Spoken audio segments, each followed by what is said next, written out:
जय हिंद बच्चों। जैसा कि आप लोगों को पता है कि सीबीएसई का एक नया सर्कुलर आया है, जिस सर्कुलर में सीबीएसई ने कुछ चैप्टर्स को और कुछ टॉपिक को रिमूव कर दिया है। तो आज हम अपने इस वीडियो में ये देखेंगे कि सीबीएसई ने कौन से चैप्टर्स को रिमूव किया है।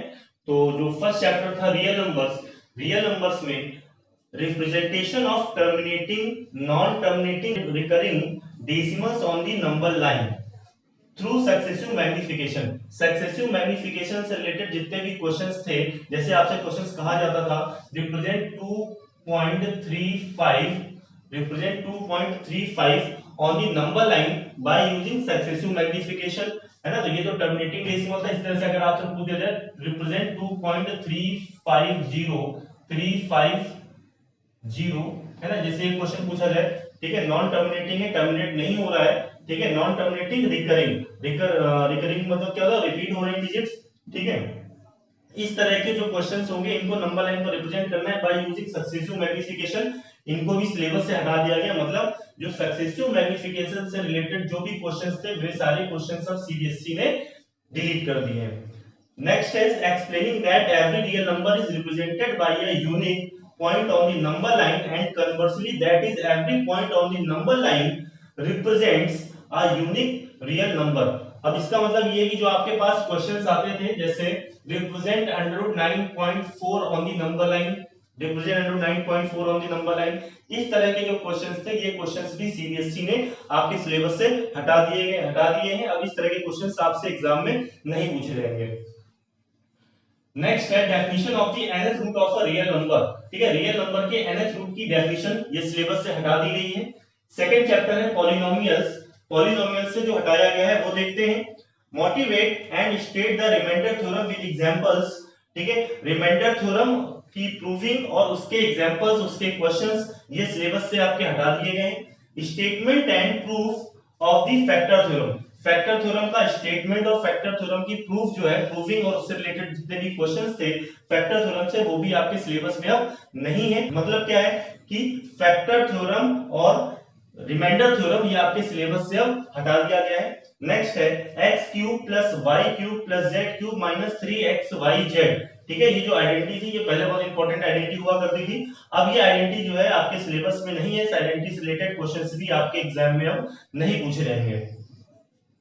नेक्स्ट जो चैप्टर था लीनियर इक्वेशंस इन टू वेरिएबल्स, ये जो चैप्टर है linear equation in two variables, यहां से क्या कराया गया है देखिएगा। Examples problems on ratio and proportion, ratio और प्रोपोर्शन से रिलेटेड जितने भी एग्जांपल्स थे, जितने भी इससे रिलेटेड क्वेश्चंस थे, प्रॉब्लम्स थी, वे सारे क्वेश्चंस अब हटा दिए गए हैं। मतलब रेशियो और प्रोपोर्शन से रिलेटेड अब आपसे कोई भी क्वेश्चन एग्जाम में नहीं पूछा जाएगा। नेक्स्ट है chapter coordinate geometry, no deletion. Coordinate geometry chapter से कुछ भी नहीं हटाया गया है, ठीक है, बहुत छोटा सा चैप्टर था कोऑर्डिनेट ज्योमेट्री, इसलिए इस चैप्टर से कुछ भी रिमूव नहीं किया गया है। आपको पूरा चैप्टर कोऑर्डिनेट ज्योमेट्री पढ़ना है।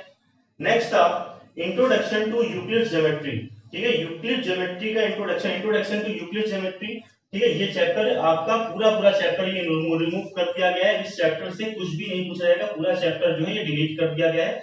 ये चैप्टर अब आपसे एग्जाम में नहीं पूछा जाएगा। नेक्स्ट चैप्टर है ट्रायंगल्स चैप्टर में proof of ASA congruence theorem. ये जो एएसए रूल था, इस एएसए रूल का प्रूफ आपसे नहीं पूछा जाएगा, ठीक है। Triangles inequalities and relation between angles and facing side inequalities in triangle, ठीक है। अभी आप लोगों ने ट्रायंगल चैप्टर नहीं पढ़ा है, तो मैं आपको बता देता हूं कि इनइक्वालिटीज जो होती थी, इनइक्वालिटीज ये थोड़ा सा जो है आप लोगों को थोड़ा सा टफ लगता था, बच्चों को थोड़ा सा टफ लगता था इनइक्वालिटीज, ठीक है। तो इनइक्वालिटीज ये लास्ट एक्सरसाइज थी एनसीईआरटी में, ट्रायंगल्स जो चैप्टर था उसकी लास्ट एक्सरसाइज में इनइक्वालिटीज से रिलेटेड कुछ क्वेश्चन दे रखे थे, या हम ये कहेंगे जो लास्ट एक्सरसाइज थी वो इनइक्वालिटीज पर बेस्ड थी, ठीक है। तो वो क्वेश्चंस जिनमें इनइक्वालिटीज, ठीक है, आती थी, वे क्वेश्चंस अब आपसे नहीं पूछे जाएंगे एग्जाम में, ये क्वेश्चंस आपसे नहीं पूछे जाएंगे। नेक्स्ट चैप्टर है क्वाड्रिलेटरल्स में नो डिलीशन, मतलब क्वाड्रिलेटरल चैप्टर से कुछ भी डिलीट नहीं किया गया है, पूरा चैप्टर आपको क्वाड्रिलेटरल पढ़ना है। नेक्स्ट चैप्टर है लाइंस एंड एंगल्स, तो ये जो चैप्टर है ये चैप्टर आप जो है ट्रायंगल्स के पहले पढ़ते हैं, लाइंस एंड एंगल्स, तो इस चैप्टर से भी कुछ भी डिलीट नहीं किया गया है। नेक्स्ट चैप्टर है areas of parallelograms and triangles, तो ये जो चैप्टर है ये चैप्टर पूरी तरह से हटा दिया गया है आपके सिलेबस से, आपको ये चैप्टर बिल्कुल भी नहीं पढ़ना है। इसके बाद जो चैप्टर है सर्कल्स, तो सर्कल चैप्टर से दो चीजें हटाई गई हैं। पहला है there is one and only one circle passing through three non three given non collinear points, अगर थ्री नॉन कोलिनियर पॉइंट्स है, थ्री नॉन कोलिनियर पॉइंट से, थ्री नॉन कोलिनियर पॉइंट से, ये थ्री नॉन कोलिनियर पॉइंट से, non collinear points का मतलब क्या है, ऐसे पॉइंट्स जो कि स्ट्रेट लाइन पर ना हो। अगर स्ट्रेट लाइन पर थ्री पॉइंट्स आते हैं, मतलब थ्री पॉइंट्स को ज्वाइन करने पर एक स्ट्रेट लाइन अगर मिलती है, तो ये पॉइंट्स कोलिनियर पॉइंट्स होते हैं। नॉन कोलिनियर का मतलब क्या है, जो स्ट्रेट लाइन पर ना मिलते हो। नॉन कोलिनियर पॉइंट से सिर्फ और सिर्फ एक सर्कल पास हो सकता है, ठीक है। ये जो थ्योरम थी, ये थ्योरम भी आपके सिलेबस से हटा दी गई है। नेक्स्ट है, if a line segment joining two points subtends equal angles at two other points lying on the same side of the line containing the segment, the 4 points lying on the circle। जो second चीज हटाई गई है वो उसका मतलब ये है कि अगर ये सर्कल है, सर्कल में के 2 पॉइंट्स को ज्वाइन कर दिया जाए, है ना, और कोई 2 पॉइंट्स और ले लिए जाए, अगर ये एंगल्स इक्वल हैं, ठीक है, अगर ये एंगल और ये एंगल इक्वल है ना, तो ये सारे 4 पॉइंट्स जो 4 पॉइंट्स है ना, एक ही सर्कल पर लाई करते हैं। तो ये जो थ्योरम थी सेकंड वाली थ्योरम, ये भी हटा दी गई है, ये भी आपसे नहीं पूछा जाएगा। कंस्ट्रक्शन जो चैप्टर है, कंस्ट्रक्शन चैप्टर से हटाया क्या गया, देखिएगा, construction of a triangle of given perimeter and base angles. मतलब आप कंस्ट्रक्शन में आपसे 3 टाइप्स के क्वेश्चंस पूछे जाते थे। पहला टाइप ये था कि जब ट्रायंगल की 2 साइड्स का सम पता हो, आपको ट्रायंगल की 2 साइड्स का सम पता हो, तब जो है ट्रायंगल कंस्ट्रक्ट करना था, वो आपसे पूछा जाएगा। फिर क्या था, अगर 2 साइड्स का डिफरेंस है ना, जैसे ए बी सी, ठीक है, सपोज आपको ए बी माइनस ए सी ये डिफरेंस दे रखा हो आपको, ठीक है, और ट्रायंगल कंस्ट्रक्ट करना हो, ये भी पूछा जाएगा। लेकिन अब पूछा क्या नहीं जाएगा, जब आपको पेरीमीटर पता हो, ठीक है, पेरीमीटर आपको पता हो और बेस एंगल्स पता हो। मतलब जो क्वेश्चन थे उसमें क्या था कि बेस एंगल्स पता हो और पेरीमीटर ए बी सी, है ना, A B plus B C plus A C दे रखा होता था, और ये बेस एंगल्स भी दे रखे होते थे, और कहा जाता था कंस्ट्रक्टिव ट्रायंगल। तो वो जो टाइप का जो कंस्ट्रक्शन था वो आपसे अब नहीं पूछा जाएगा। नेक्स्ट जो चैप्टर है, हीरोन्स फॉर्मूला, ठीक है, हीरोन्स फॉर्मूले से क्या हटाया गया है, हीरोन्स फॉर्मूले से हटाया गया है application of Heron's formula in finding the area of a quadrilateral. तो अभी आप लोगों ने हीरोन्स फॉर्मूला नहीं पढ़ा है, मैं आपको थोड़ा सा बता देता हूं हीरोन्स फॉर्मूले में आप क्या पढ़ते हैं। हीरोन्स फॉर्मूला ये एक फॉर्मूला होता है, इस फॉर्मूले से आप ट्रायंगल का एरिया फाइंड करते हैं, ठीक है। तो अब ट्रायंगल का एरिया फाइंड करना पड़ेगा आपको, ये आपके सिलेबस में है। हटाया क्या गया है समझिएगा, जैसे इसमें क्या था, आपने कोऑर्डिनेट ज्योमेट्री पढ़ी है, ठीक है, कोऑर्डिनेट ज्योमेट्री पढ़ी है, तो देखिए इसमें क्या था, ये 4 वर्टिसेस थे, ठीक है, इनमें से हम जो है डायगोनल को जो है ज्वाइन कर लेते थे, और इसमें 2 ट्रायंगल्स में आप जो है डिवाइड कर देते थे ऐसे, ठीक है। आप इस ट्रायंगल का एरिया फाइंड करते थे और इस ट्रायंगल का एरिया फाइंड करके उन्हें ऐड कर देते थे। तो क्वाड्रिलेटरल से रिलेटेड क्वेश्चंस आपसे नहीं पूछे जाएंगे। अब आपसे जो क्वेश्चंस पूछेंगे वो सिर्फ ट्रायंगल का एरिया फाइंड करने के लिए आपसे कहा जाएगा।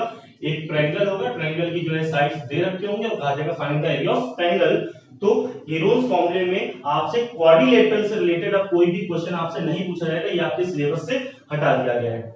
नेक्स्ट जो चैप्टर था, surface areas and volumes, no deletion, इस चैप्टर से कुछ भी नहीं हटाया गया है, ये बहुत अच्छी बात है, ठीक है, क्योंकि ये जो चैप्टर था ये आपको क्लास 10th में भी बहुत हेल्पफुल है। क्लास 10th में अगर आपने 9th में ये चैप्टर पढ़ रखा है तो क्लास 10th में आपको समझ में आना है। अगर ये चैप्टर आपने 9th में जरा सी भी लापरवाही की, ये चैप्टर नहीं पढ़ा है, तो क्लास 10th में आपको बिल्कुल भी समझ में नहीं आने वाला है। इसलिए ये बहुत अच्छा किया गया कि ये चैप्टर पूरा रखा गया, इससे कुछ भी नहीं हटाया गया है।